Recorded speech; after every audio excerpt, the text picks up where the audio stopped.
Hi guys, Steve here. So there is a really thin line that an athlete crosses in any sport when he goes from just average to above average or vice versa. It's just a thin line. What is that thin line? What's the experience of that thin line? That's what this video is all about. It has to do with experiencing either the destructive sequence of events or the constructive sequence of events in any sport.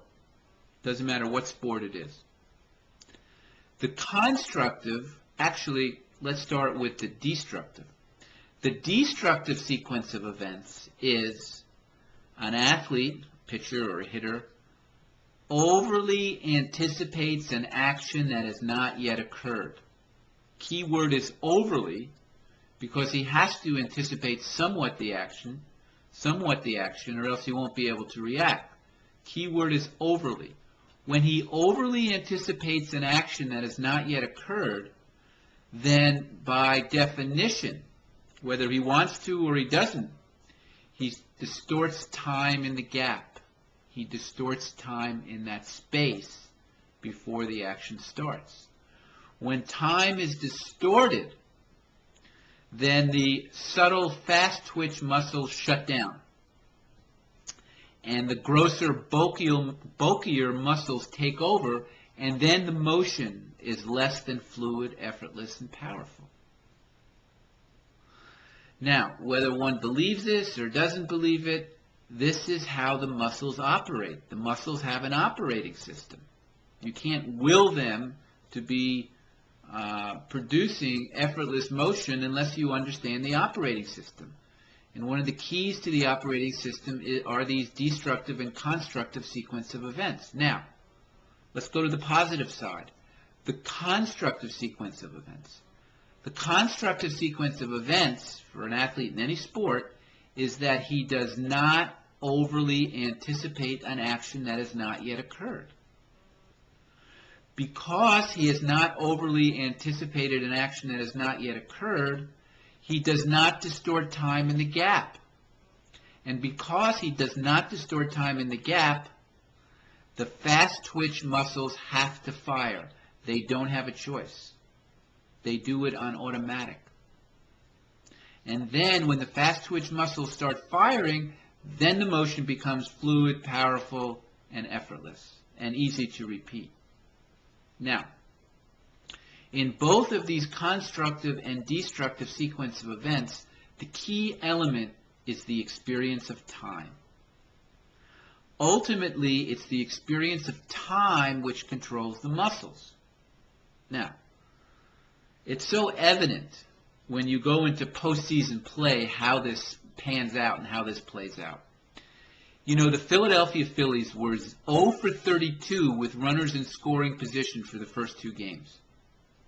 Longoria completely was shut down for the Rays, one of the reasons why they lost. What happened to these guys? What happens to a Barry Bonds in postseason for the most part? What happens to A-Rod in the postseason for the most part? What happened to the Cleveland Indians pitching staff 2 years ago? What happened to the Chicago Cubs? What happened to Dempster? Dempster's in the dumpster. What happens to these guys? Well, what happens to these guys when they get into a postseason play, the destructive sequence of events starts to become activated because they really want to do well. They really want to get that hit. They really want to throw that strike. They really want to move that runner home when he's in scoring position. Now, the muscles don't really care about anything but their own operating system. That's all they care about.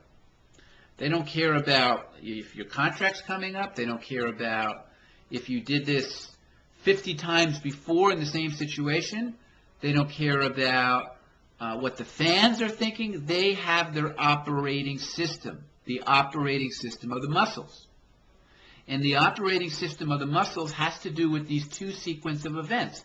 What happened to the Phillies? What happened to Longoria? What happened to Dempster? What happened to Cleveland Indians pitching staff 2 years ago? The destructive sequence of events was more in play than the constructive.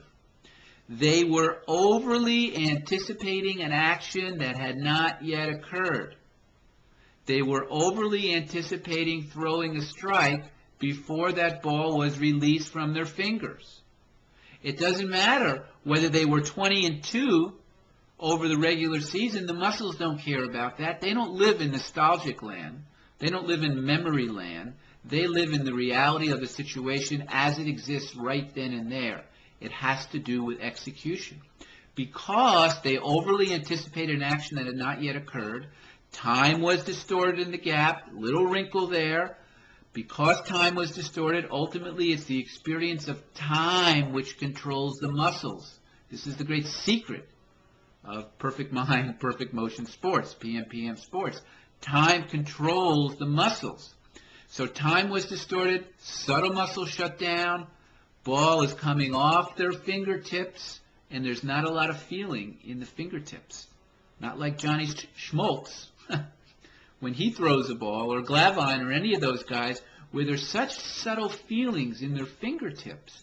When the ball is released, so that they can put X amount of pressure here, on this finger, that finger, so they can rotate the ball, they want to rotate it, and they can increase velocity, and they still hit their spot. Same thing with the hitter. You know, Albert Pujols. Why is he such a great hitter? The Cardinals aren't paying him, $12, $14 million a year because of what he does. They're actually paying him because of what he doesn't do. He doesn't distort time in the gap. He's the best 0-2 hitter in baseball. Most baseball players get in a position of 0-2. Boom. What's going to come out? That destructive sequence of events. What comes out for Pujols? The constructive sequence of events. He does not overly anticipate an action that has not yet occurred. He does not distort time in the gap. Therefore, the fast twitch muscles are completely firing. He can pull the trigger or not pull the trigger. He can make last-minute adjustments or not make last-minute adjustments. He can swing effortlessly and generate tremendous bat head speed with minimal effort. That's why they're paying him $14 million a year, or whatever. Whatever it is, it's a lot more money than I make. So this was the theme of the day. Constructive sequence of events, destructive sequence of events. It's a thin line. And it doesn't matter how many times you've done it before.